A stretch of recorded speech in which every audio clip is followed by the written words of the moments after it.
mortal na magkaaway at todo siraan ng buhay. Mas masahol pa siya sa aso, mas pa siya sa... Pag nakita ko talaga, ingod ko talaga siyang... May kapal ang mukha niya. Ako uhaw sa lalaki? Kung uhaw ako sa lalaki, di sana payat na ako. Sabi niya man, di ako mas... Kung sinong inaano na. Wala na kayang halaga ang pagiging the sisters nila? Lumabas ka na! Dito pa lang, dito, ikot o dyan o dyan. O, kainin mo sa sarili mo. Kapal ang mukha mo, baboy ka. Lahat naman ng baboy masarap. Ikaw dilis ka lang, dilis. Harapin natin at pagsama dito lang sa nag-iisang Barangay Hall on Air ng Bayan, Face to Face. Sausawero, Sausawera! Let's get ready for Sausawa!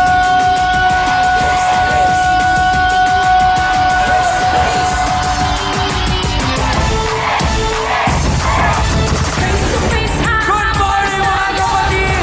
Tara na't mag-usap tayo at magharapan! Solusyonan na ang mga problema! Sa pula, sa puti! Nako, sana nga magbati! Hala! Tara! Let's go! Napusa diyang makulay ang mukha ng buhay. Tayo magharapan ang ating pag-usapan. Aminan, awayan at magukayan. Gusto mo bang makisausautaran ng kaibigan pa ngayon? Mga kabarangay! Ano ang ating sigaw? Kayo dito! Sinong hindi? Face to face! Ang mga problema. Face to face! Huwag mong talikuran! Harapin mo! Face to face! Ang ngayon, eto na ang First Lady na nag-iisang Barangay Hall on Air! Ang pambansang kapitana, Chang Ami Perez! Hello mga kasawsawan! Good morning! Aba, na-miss nyo ba kami sa umaga? Dahil nga po sa ni-request ninyo na bumalik kami sa dating oras, wish granted kayo. Muli po tayong magsasama-sama at mag-uusap sa bawat umaga. At ginagawa po namin ito dahil syempre pa, mahal namin kayo mga kapatid at mga kasawsawan. At bilang buena mano, eto na ang ating issue. Kapatid ko, tinraidor ako. Masayang masaya sa pagsira ng buhay ko. Naku, bakit naman, Hans? Mukhang magiging seryoso at heavy ang ating issue na naman. Handa na ba kayo? Yun ang tanong. Ready na kami, Chang! Pero susubukan natin pag-aani ng mga bagay-bagay para sa ating mga bisita. Hindi ba mga kapatid? Kaya naman, kayanin nyo na ito. B1 at B2. Matinding payuhan sigurado ito mamaya kasama sina Attorney Ben Acosta, Dr. Camille Garcia, Father Sunny Merida, ang ating pong mahal na trio, Tagapayo. So, let's make it a come on! Face to face na!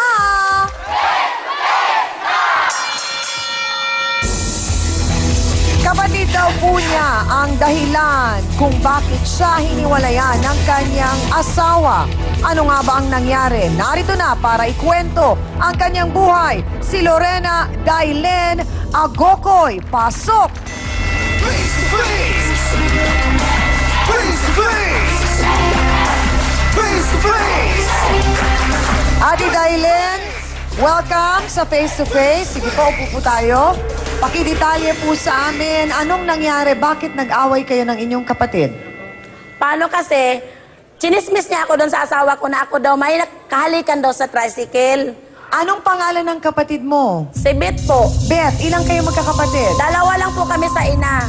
Pero malaki na po kami nagkita. Dito na po sa Maynila. Bakit hindi kayo lumaki ng magkasama? Ano kasi, iba yung ama ko, iba din naman ang ano niya. Bali 2 taon lang ako noon, dinala na ako sa amin, sa probinsya namin. Okay. Bali doon na ako lumaki, nag-aral. So bakit napunta sa Maynila si Beth? Hindi ko na alam kung paano siya napunta. Basta nabalitaan ko lang nasa Pelpua daw siya. Okay. Tapos ngayon, pinuntahan ko doon sa amo niya. Sabi ko, minsan dalaw-dalaw ka naman. Aso siya ang pinuntahan mo. Okay, dahil sa kagustuhan mong gusto mo siyang makita. O kasi paano makadalaw siya sa bahay namin? Oo. Eh ngayon, nadalaw na siya sa amin. Mhm. Doon naman siya nakapag-asawa din sa aming banda. Okay, taga doon lang Oo, din. nakapag-asawa din siya Okay. sa dalaw-dalaw niya palagi. So, sinabi mo na siniraan ka. Siniraan niya ako doon. Sabi niya, ano daw? May katotohanan ba yung sinabi? Wala! Oh. Oh! Wala naman talaga. Tingnan lang natin kung pipili ka sa inyo. Okay, sandali lang. Bakit? Sa itsura kong ito, magkapanglalaki pa? Ang kapal ang mukha. Okay, relax lang, Ate Baka siya Dailin. kasi maganda siya, di ba? Okay. Yung iyong asawa, kasal kayo? Hindi. Kasal po. Oh, may anak. May anak kami, 4. Ilang taon na kayo nagsasama? Ano na, mga 13 years. Okay. Yung 4 iyong yun. mister, may trabaho? May trabaho po. Oh, so Wala siya. nakakatulong sa'yo? Nakakatulong kahit Oo, paano. Kasi okay. sabihin mong nagbibigay-bigay ng... Noon, ang ganda ng bigay niya. Pero simula nung chinismis niya ako, konti na lang ibibigay niya. Tapos magreklamo ako na, bakit ganun? Konti na lang to. Ang sabihin niya, doon ka sa lalaki mo manghingi.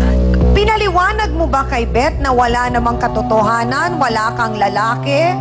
Ang sabi ko sa kanya, alam mo sister, wala, hindi man totoo talagang yung sinabi ng kaibigan mo na may kahalikan ako. So hindi siya ang nakakita sa'yo? Sabi ko nga, sino bang nagsabi sa'yo na may kahalikan ako sa tricycle? Sabi niya, yung kaibigan ko, bakit hindi niya pinicturean, lapitan niya, kuhaan mo ng ebidensya. Dahil ang dami ng camera ngayon, di ba? May Okay. namang mga cellphone na may kamera. Oo nga. So anong Bakit reaksyon niya ng lumapit? mister mo nung sinabi? Naniwala, siyempre, ikaw kaya magchismis, kapatid mo na ang magsabi sa'yo na ganyan. Hindi maniwala ka. So anong nangyari? Talagang hiniwalayan ka ng mister mo? Hindi na po as in talaga hiniwalayan, kaso nga lang bira nang umuwi lalo. Diba? So parang ang kutob mo, baka nang bababae na rin. Ang inisip ko, baka humanap lang ng butas. Gaano na kadalas umuwi ang mister mo? Ano na ngayon, 4 na araw na, hindi pa umuwi. Kung gwardya ka, 4 na araw, walang karelibo, patay ka na pag uwi ka, wala kang tulog. Sa bagay? Yun ang sabi ko sa kanya. Oo. Gagawin mo. Hindi mo kung tinext, hindi mo tinawagan, hindi mo pinuntahan. may cellphone siya, may cellphone ako. Meron bang kontak na dito muna ako, walang kapalitan. Pag uwi nun, siyempre galit ka.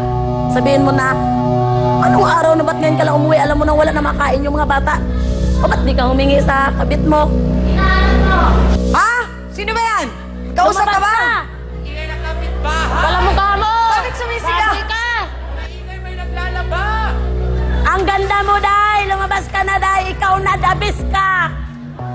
Certified kang chismosa ka! Baka ikaw ang sinungaling. Kasi hindi pa yun siya talaga ang Bakit gano'n? Parang may naririnig ako doon sa kaliwa, tapos may naririnig ako doon sa kanan. Ingay ng mga kapitbahay. Siguro dahil sabi mo nga, tawagin na natin, eto na, hindi ko na patatagalin pa. Mga kasawsawan, kaya raw niyang panindigan ang sinabi niya sa asawa ng kanyang ate. Hindi raw siya marunong magsinungaling. Dapat dala Ang mo! sabi naman ng ate Dailin mo, dapat sa kanya mo sinabi at hindi sa mister niya. Halika na rito, Lorna Beth de los Santos. Pasok!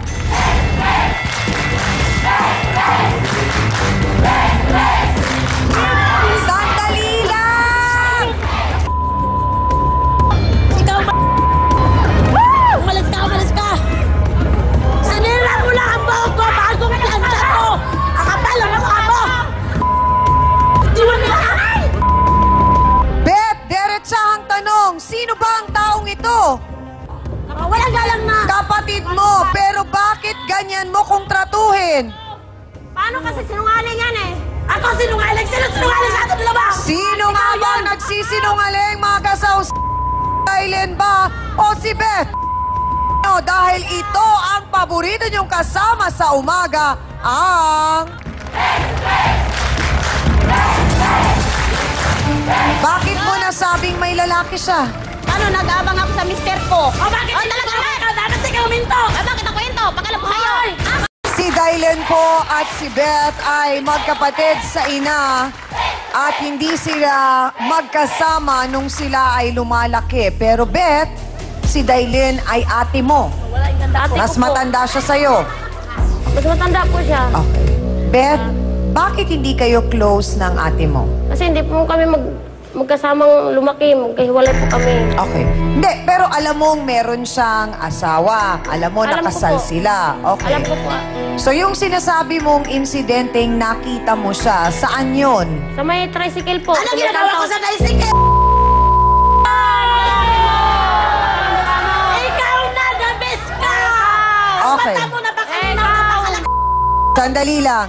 Bakit, Beth, ang tanong ko, bakit hindi siya ang diretso mong kinausap? Kasi hindi po kami magkabati eh. Hindi kayo magkabati. Hindi po kami Bakit? magkabati. Kasi ang sama ng loob ko sa kanya talaga eh. Kung paano ng anak ko pinapakialaman, lahat ng kilos ko pinapakialaman. Beth, ano ba ang pinakialaman ng ate mo sa'yo na Lahat ng ikinagalit kilos ko, mo? binabantayan siyang. Siguro, nagmamalasakit lang ang ate mo dahil napag-alaman niya na sinasaktan mo ang anak mo, kaya kanya pinagsabihan. Pagpapasukin niya sa school, pag matagal umuwi, papaluin na agad. Ilang taon ang batang sinasaktan? 7 po. Na late lang ng pag-uwi, kailangan mong paluin? So yung sinasabi ng ate mo, pagmamalasakit yun bilang gabay sa iyo kasi hindi mo alam na ang bata hindi dapat sinasaktan. Lumang estilo na yung pinapalot, binubugbog ang mga bata na parte ng pagdidisiplina. Hindi na ngayon ganon. Matindi na ang sinasabi ng batas, di ba? So ngayon, gumanti ka. Kumanti pa ako sa kanya. Nakita mo ba talaga siya? Nakita ko po talaga. Sinong kasama? Ay, hindi mo Lalaki pinagtsaran. Sinong kasama? Bakit di mo dinala yung sinasabi mong kalikan ko? Na wala kang mapatunayan. Tunayan. Bakit, Dailin? Ako nakakita, bakit? Boss, talaga makapal. Sos, manahimik ka dyan. Abay, kanina pa natin naririnig na talagang sinasabi ni Dailen na wala siyang lalaki. Pero may mga pagsasabi daw na may ibang lalaki talaga si Dailen sa buhay niya. Ano naman kaya ang alam nitong isang ito? Narito po, si Marites Olea. Pasok!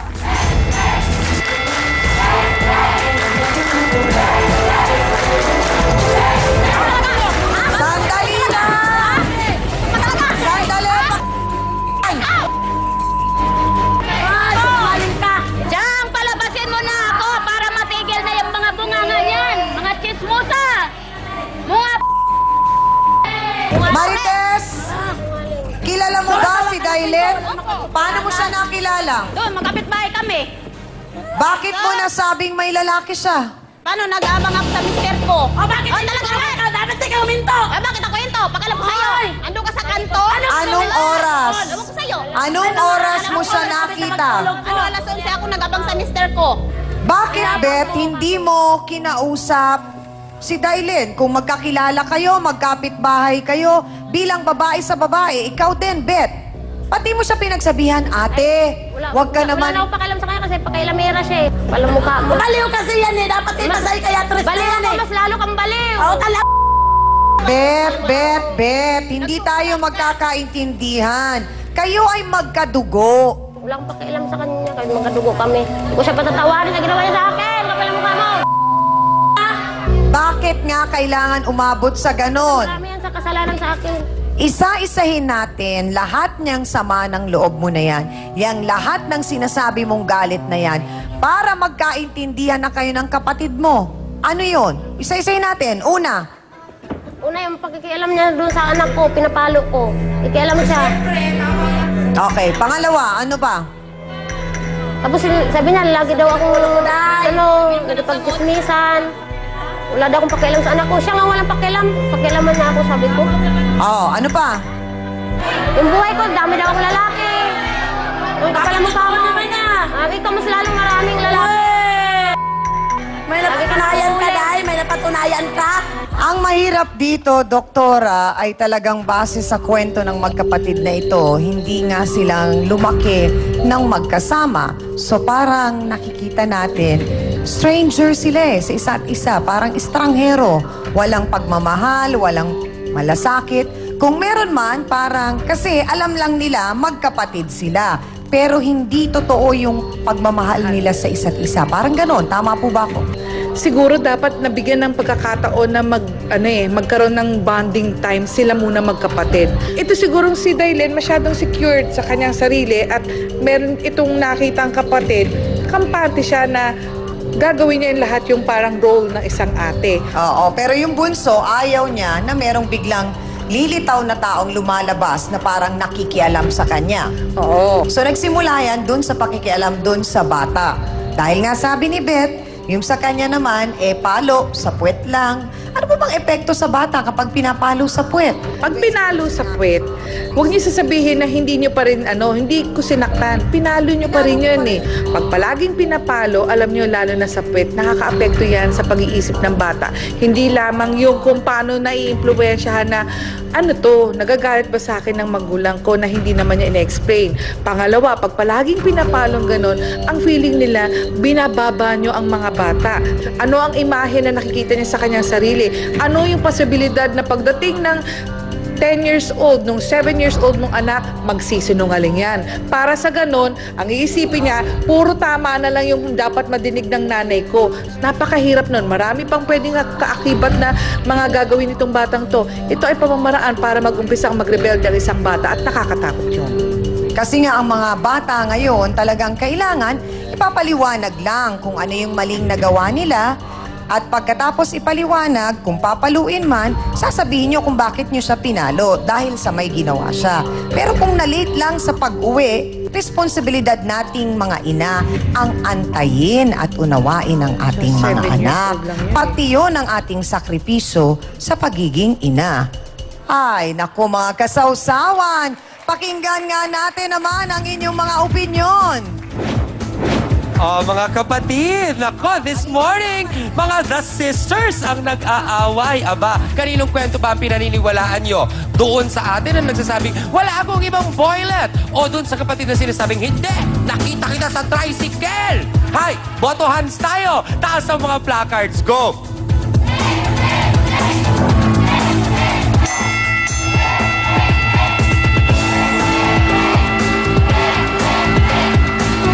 Siya parang malinaw sa mga sawsawero at sawsawera na ang mga detalye nga kung kailan daw at kung ano ang naaktuang nakita sa tricycle ay medyo malabo sa kanilang paliwanag.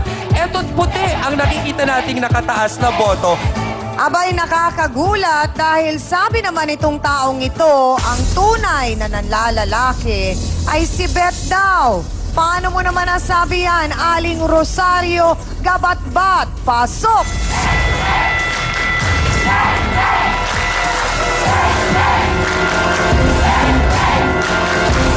Sandali lang! Beth! Naninira ka ng pamilya! Sino nga ba ang sinasabing lalaki na yon? Ni Beth, malalaman natin po yan mula kay Aling Rosario dito lang sa... Si Dailin sa Beth, talagang lagi po sila nag-aanuhan niya, nag-away dahil lang nga po sa bata. Dahil ito, naawa sa pamangkin niya na palagi niya po binubugbaw, lagi na kaya lang, hindi ang pinapatunan ni Dailin dahil nga siya nakakatanda, dapat nga. Sensya niya na lang, kaya lang, itong Beth, masyado rin, mataray din. Diretsa ang tanong, Rex, may kinakasama ka? Meron, ma'am. Meron. Meron po. Meron kayong anak? Meron po, ma'am. Bakit hindi mo sinabi kay Beth ang katotohanan? Nagiinom namin, ma'am. Hindi naman siya nagtanong sa akin, Facebook sausawa na, mga kapatid. Inkong Suarez. Hello po, Chang Ami. Bago po ang lahat, gusto ko pong sabihin isa ako sa mga tagahanga mo. Sobrang ganda mo pa rin, kaya naman tanggal ang homesickness ko kapag ka napapanood ko ang F2F. Ang lagi kong comment sa'yo ay wow! Sana makarating din kayo dito sa Saudi. Talikuran, harapin mo!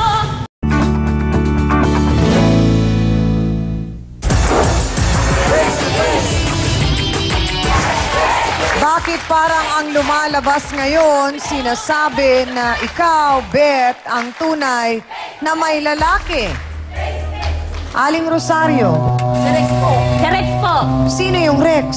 Kapitbahay din po namin yan. May anak po. Wala rin namang problema kasi dalaga naman lumalabas si Beth. Kasi po, Wala naman siyang asawa. May asawa yun. Apat pa lang na buwan ng anak nila. Yung Rex ang may asawa. Alam mo ba yun? Sino yung Rex? Hindi ko alam. Sinabi niya kasi wala siyang asawa. So, sino yung Rex? Kilala mo? Kilala ko po. Karelasyon mo? Diretsa ang tanong, Beth. Dalaga ka naman. Wala namang masama. Boyfriend mo yon. Ikaw lang naman pala ito. Sa akin mo pa ibaba to. Akala mo kami, may lalaki ka din eh. Beth, okay, liwanagin natin. Nakainuman mo itong si Rex. Opo, kami Okay. dalawa.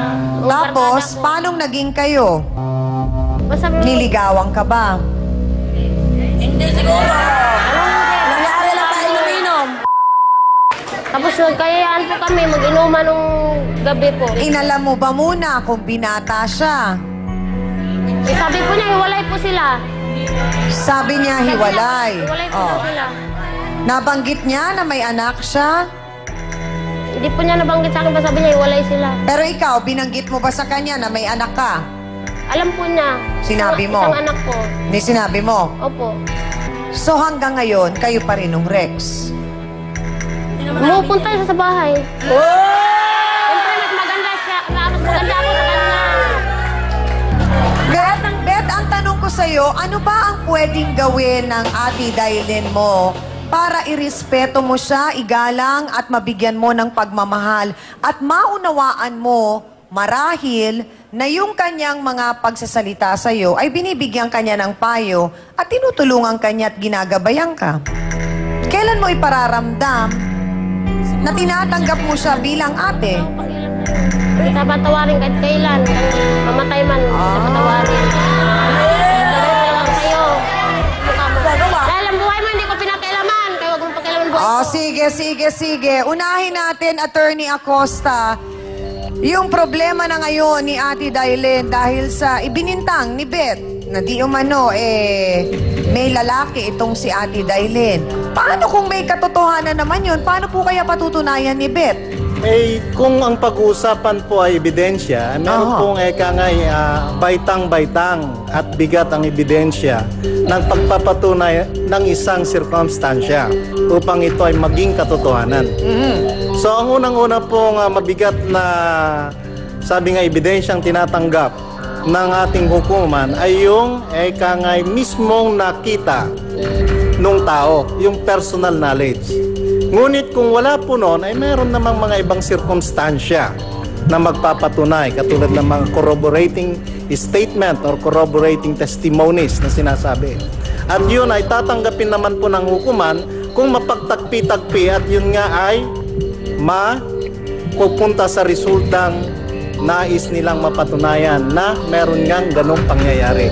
Tiyang amin. Doon naman sa kaso nitong si Ate Beth na sinaktan at pinalo niya daw sa puwet yung kanyang anak na 7 taon dahil lang sa nahuli sa pag-uwi. Ano po bang sinasabi ng batas tungkol na naman sa mga nanay na nananakit po o pinapalo ang kanilang mga anak dahil sa ito daw po ay pagdidisiplina lamang? Kung ang agrabyado ay isang minor de edad na bata, kapag yan ay sinasaktan, nakita kahit na magulang pa ang nanakit dyan, kahit na sinong tao, pwedeng mag-report sa ahensya ng gobyernong karampatang umaksyon nito, ito ang DSWD, at talagang pag nakitang may physical na ebidensya, pwedeng i-rescue yung bata. Yung rescue na sinasabi, aalisin sa poder pansamantala ni Beth yung batang yun, yung anak niya, upang sa ganon ay hindi na niya masaktan. Kaya't yun ay panghihimasok, pakikialam, subalit yan ay allowed sa batas. Ngayon, yung maaaring maging kasangkutang kaso ni Beth, yun yung sabi nating child abuse. Yan po ay maaaring hindi bababa ng 6 na taon hanggang 12 taon na pagkabilanggo, tiyang amin. At yun ang sinasabi naman namin, Ate Beth, salamat po, Attorney Acosta, na yun ay hindi pangingialam, kundi malasakit para doon sa iyong anak. Pero, ang tanong dito, Beth, yung sinasabi ni Aling Rosario at ni Ate Dailin mo na may karelasyon ka Totoo naman yon. Kasi dala lang po yun ng lasing. Mga lasing kasi kami yun. Pero kayo, nung Rex, hanggang ngayon, Kita pa rin kami. nagkikita kayo. Pupunta siya sa bahay minsan. So masasabi mo ba na may relasyon kayo? Hindi naman talagang pupunta lang siya minsan. Siguro mabuti pa tanungin na natin mismo sa kanya kung pumupunta ba siya sa bahay nila Beth. Narito po, si Rex Salvio. Pasok!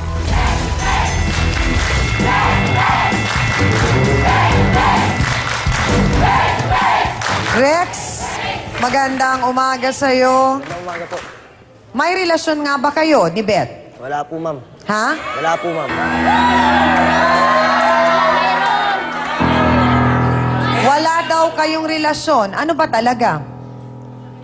Yung mag-shota kami, ma'am. Yes, ma'am. Ang magsyota ay ano? Yung mag-shota, ma'am, yung yung... Hindi kayo seryoso sa isa't isa, yung... Bali short time Ang kami, magsyota, hindi kayo seryoso sa isa't isa. Mag-shota, ma'am. Yung tunay na mag-shota, yung mag-ano talaga, kami naman paglasing kami, yun, mag-shota kami, paglasing kami. Magsyota lang kayo pag mag-inom, sabi mo. Yes, ma'am. So pagtapos mag-inom, naga-something? Yes, ma'am, oh. Something! Okay, sandali lang.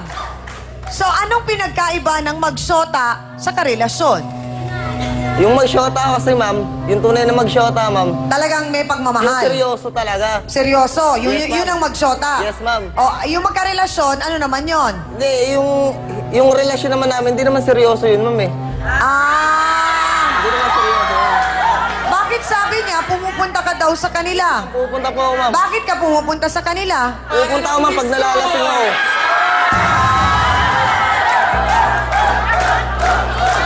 So, pinupuntahan mo siya kapag nakakainom ka. Yes, ma'am.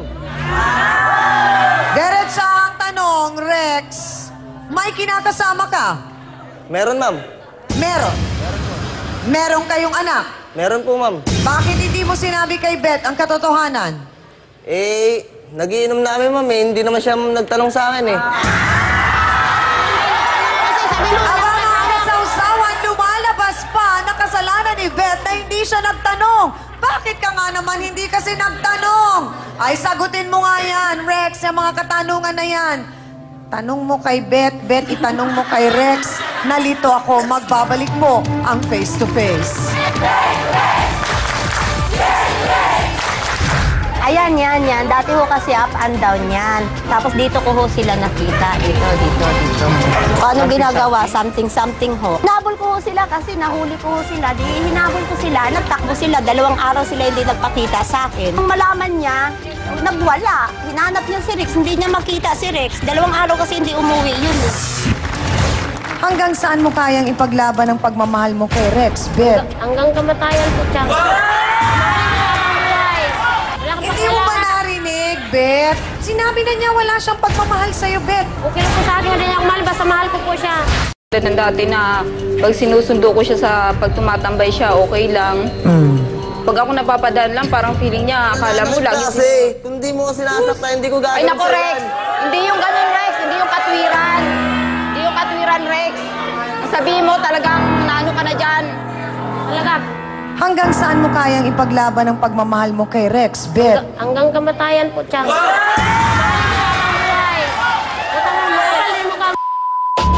Hindi mo ba narinig, Beth? Sinabi na niya wala siyang pagmamahal sa'yo, Beth. Ano bang mahirap sa Tagalog ko na hindi mo naintindihan? Okay lang po sa akin, hindi niya ako mahal, basta mahal ko po siya. Ay! Okay lang daw! Kahit hindi siya mahal ni Rex, pero mahal niya si Rex.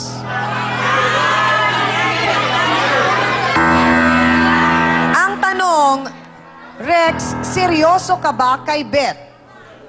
Ang nasabi ko kanina, kapag nalapsing po, pupunta po ako sa kanila. Ang ganda lang yun, ma'am. Beth, gusto ka naming tulungan. Beth, gusto naming maintindihan ano ba ang nasa sa isip mo, anong nararamdaman mo. Siguro ngayon, pag nakausap ka ng ating trio tagapayo, mas masasabi mo sa kanila ng mas malalim kung ano ang mga sakit na nararamdaman mo. At sana nga, hangad namin ay matulungan kanila.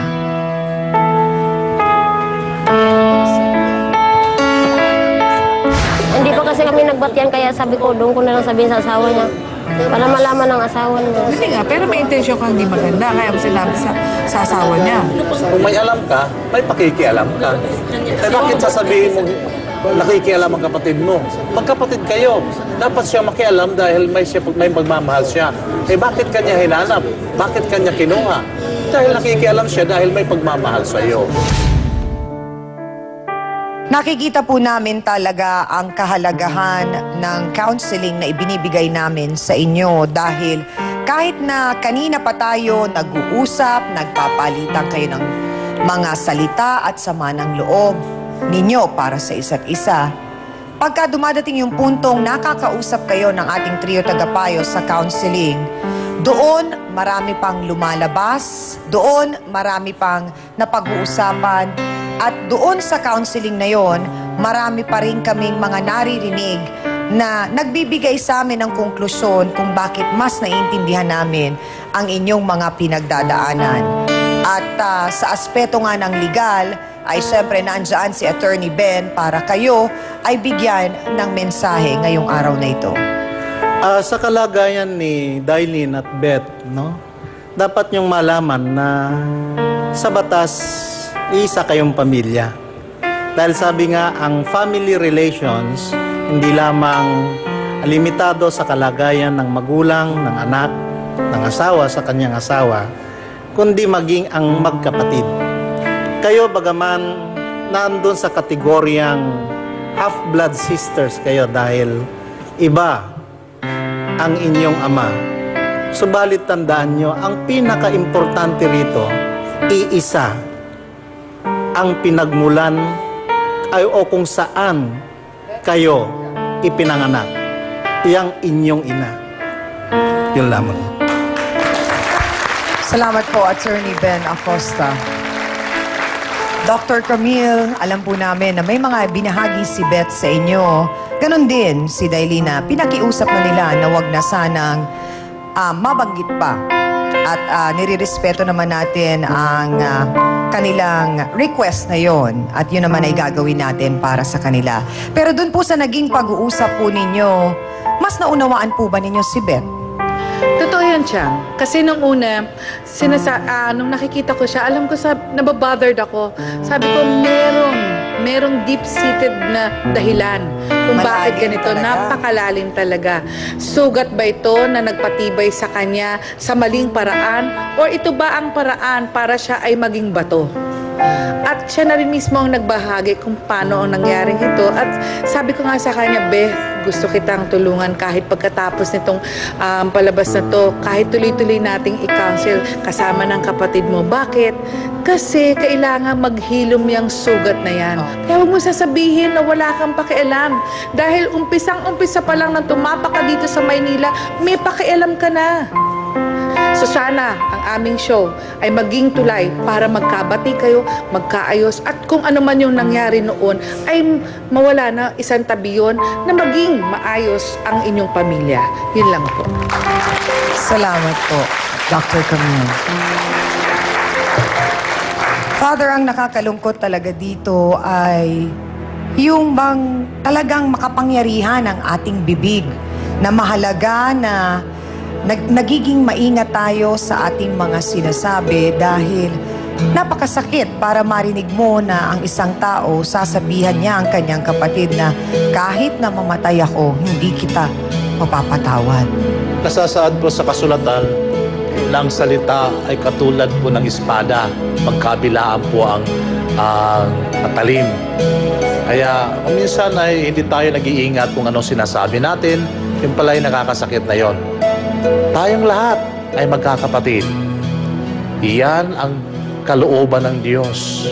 Kaya po bawat isa sa atin ay binigyan ng kakayanan upang magpatawad. Ang Diyos ay nagpapatawad. Tayo tao ay dapat magpatawad din. Salamat po. Maraming salamat sa ating pong trio tagapayo. Beth, narinig mo naman ang mga ibinigay sa iyo ng mga advice, mga payo, mga mensahe ng ating trio tagapayo. Naunawaan namin na may pinagdaanan ka, naunawaan namin na may masakit na nangyari. Pero sana rin, Beth, maunawaan mo na hindi mo kasalanan ang mga nangyari sa nakaraan. At hindi mo rin obligasyon na pagbayaran yon ngayon, Beth. So wag mong parusahan ang sarili mo. Lahat tayo kailangan nating maging matapang para lumaban sa laban ng buhay, pero hindi naman natin kailangan magtapang-tapangan. Matapos ang lahat ng sinabi ng tagapayo, hindi mo pa rin patatawarin ang ate mo. Hindi po. Ayoko sa kanya kung patawarin niya ako. Basta ako ayaw ko talaga. Nako, Dailin. Siguro, Ate Dailin, yun na lang ang pwede mong itulong sa iyong kapatid. Yung tiyagain mo at pagpasensyahan mo siya na magpakaate ka, unawain mo na lamang, samahan mo siya dito sa amin sa programa, magkikita kayo ni Dr. Camille para mabigay ang counseling na kailangan para kay Beth. Ngayon, dito naman sa problema ni Josephine at ni Rex. So, paano na ngayon, Josephine, ang kalagayan ninyong dalawa? Ha? Umuwi na po ako sa nanay ko. Tsaka ayoko na rin sa kanya. Tama na yun. Basta para sa bata na lang ang iniisip ko ngayon. Ang baby namin. Bigyan niya mama ko ng pagkakataon na may ayos yung pagkakamali ko. Kahit isang pagkakataon lang para maayos natin yung problema natin. Hindi na, Rex. In fairness, gusto ko yun. Kasi ako tao lang naman ako, nagkakamali naman ako eh. Baka pwede namang ano ko sa'yo na ano. Alam mo, Rex, panahon na lang siguro, Rex. Pero sa ngayon, Rex, hindi talaga. Hindi mo na ba talaga kayang bigyan ng pagkakataon pa si Rex? Ayoko. Tama na. Tignan mo rin mabuti, Josephine. Suriin mo rin mabuti. Alamin mo, timbangin mo. Ikaw lang naman din ang makakapagdesisyon yan. Panahon na lang ako siguro makakapagsabi nun. At siguro talaga rin, kung ganun ka-desidido, Rex, na mabigyan ka ng isa pang pagkakataon, kailangan mong ipakita yon, pagtrabahuhan, na maibalik ulit yung tiwalang ikaw din ang sumira. Mapapatunayan ko po yan nun. So, Beth, paano na kayo ni Rex? Uwi na po ako ng probinsya. Lalayo na po ako sa kanya. Okay lang po sa akin kahit hindi niya ako mahal. Lalayo na lang ako. So, mag-iiwalay na rin kayo ni Rex? Opo. Siguro, Rex, bago man lang kayo maghiwalay, abay, humingi ka man lang ng sorry sa mga taong nasaktan mong damdamin. Sana magpatawad mo ako sa mga nagawa ko sa'yo.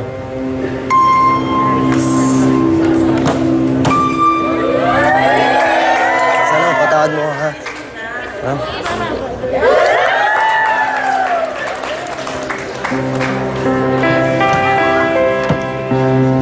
Sana rin maunawaan mo, Rex, na hindi ganon yun kadali, ha? Mahirap. Masakit. Walang tao ang gustong maloko siya, hindi ba? Kahit ikaw man din ang lumagay sa lugar ni Josephine, mahirap. Sana maunawaan mo pa siya. Dailin, nakikita ko yung lungkot sa iyong mga mata. Alam ko nahihirapan kang tanggapin ang desisyon ni Beth. Pero ganun pa man, meron ka pa bang gustong sabihin sa kapatid mo? Basta sa akin, Beth, wala na yung Beth. Bilang ate mo, kaya naman kitang patawarin eh. Nasa iyo na rin yun. Buksan mo lang yung puso mo, makilala mo rin ako bilang ako. Hindi kitang kayang patawarin kahit kailan. Wala naman ako malalim na kasalanan sa'yo. Ikaw pa nga itong naninira sa akin eh. Kung ayaw mo pakialaman kita, ikaw bahala. Basta okay na tayo. Beth, sa palagay mo ba darating ang araw na mapapatawad mo ang ate mo? Ano ba ang kailangan? Ang makausap mo si nanay?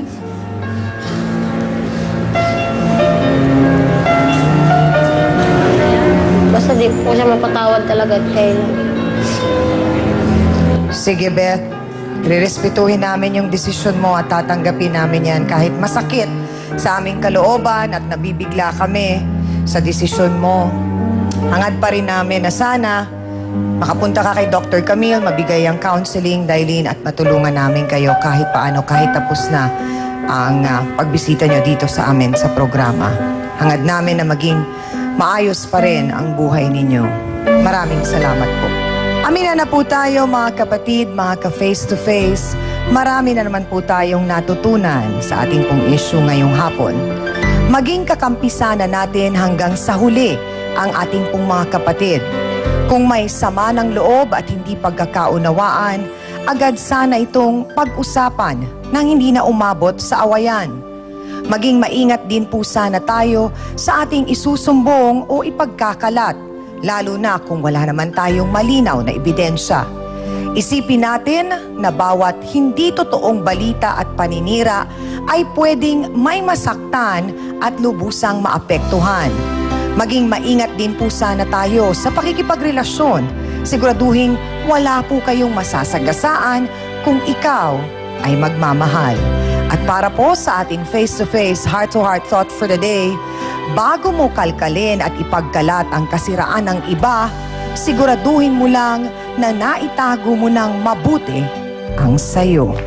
Maraming salamat po mga kapatid sa inyong talagang suporta po sa amin, mapahapon o umaga, lagi po kayong nandyan. Salamat din sa aking co-host na si Hans Mortel. Sa Dance Squad, B1 at B2, alam kong napagod kayo, thank you. At sa ating pong mahal na trio, tagapayo, ang ating pong mga sausawero at sausawera, at sa ating pong mga bisitang, alam mo namin kahit medyo malungkot ang naging resulta, salamat pa rin po dahil nagbahagi po kayo ng kwento ninyo at nagtiwala sa aming pong programa. Muli, ako po ang inyong pambansang kapitana, ang inyong Chang Ami, na hindi po magsasawang magpaalala sa inyo na ang problema pwede mong tawanan pero hindi mo yan dapat talikuran. Kaya kung may problema ka, harapin mo, pag-usapan natin yan. Para po sa inyo to, mga kapatid. Ngayong Martes, pamangking inalila raw ng bilas, nangalmot at nag-alabusi ka. Bang, bakit kasama naman yung gusto nila? Gusto nila gawin nila akong alila? Hindi nga po naman tawag na pakikisama sa biyanan nyo. Nantak ka niya papasok dun sa kwarto. Kung hindi ko... Naku, Bibi, huwag kasi sinungaling mga kulang at bilang. Bakit ka hinimatay? Kaya hinimatay ka sa baho ng kilikili mo. Shahin, sumugod, gustong makisali sa talakayan sa stage. Umayag na nga ako na doon na lang ako manood. Pero unfair naman yung ginawa mo, Irene. Paupuin na natin si Ate. Tapos kalmado. Face to face.